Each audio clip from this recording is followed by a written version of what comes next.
Love is in the air today on The Doctors. We're tackling your difficult sex and relationship questions in a special edition of Ask the Doctors. Psychologist Dr. Cortney Warren joins us to help you with your relationship woes.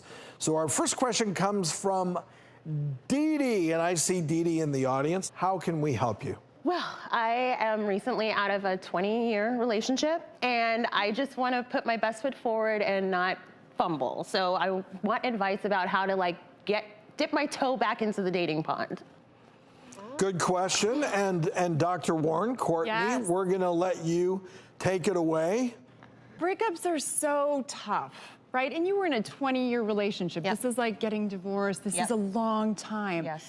And one of the hardest things about breakups is that your whole life changes, right? Absolutely. Your ex isn't there anymore. You might have to move. Yep. The routine of your day is going to be totally different. All of the above. All of the above. Yep, And then for there's sure. how you actually felt about your ex. Yes. And grieving that and Yes. getting over that. Yes. So while all that drama's happening, you have to then recreate yourself as a single person, right? And start fresh. And ask yourself some really profoundly hard questions that are super important, like, who am I? And where am I going now? And what do I want to do with myself? And what do I hope my next relationship Will look like. Yeah. So when people ask me about relationships, what I usually say is, the apps are probably a little bit scary. Yes. You've never done them. Yeah, The dating is going to be feeling really new. What I really want you to do is focus on yourself and be okay. Right? Yeah, absolutely. Yeah, you know, Dr. Brian, I would like to go to you for a second and pick your brain. You know a little bit about relationships from your experience. Yeah, on The I mean, Bachelorette. 20 years, I mean, that's obviously sounds like it was emotionally draining, but I agree with the doctor. I think you should definitely work on yourself spiritually, mentally, physically, like do hobbies that you like to do. Yeah. Get your mojo back. I kind of work on yourself, because if you go into another serious relationship, you know, with all this baggage and all these harbored feelings, you know, it's not going to be fair to you or the other person that you're dating. So yes, have fun, go out and date, but at the same time, work on yourself, build yourself up, so that when you do get into that relationship, you know, you're giving your all. I mean, you know, I would also say that so much has changed. You know, Didi, 20 years ago, you know, Exactly. The Bachelor wasn't around 20 years ago.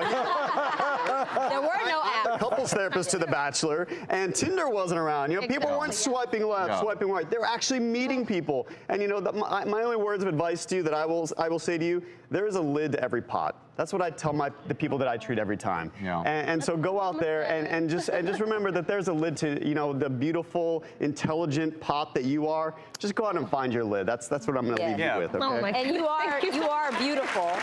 So I want to know though, are you still in contact with your ex? So do you feel like she can really go forward and still be friends with her ex, who she was with for 20 That's years? not I'm a asking you, desire of doctor. Yeah, you're asking me. What I would say is that for most people, when they break up, they need a break.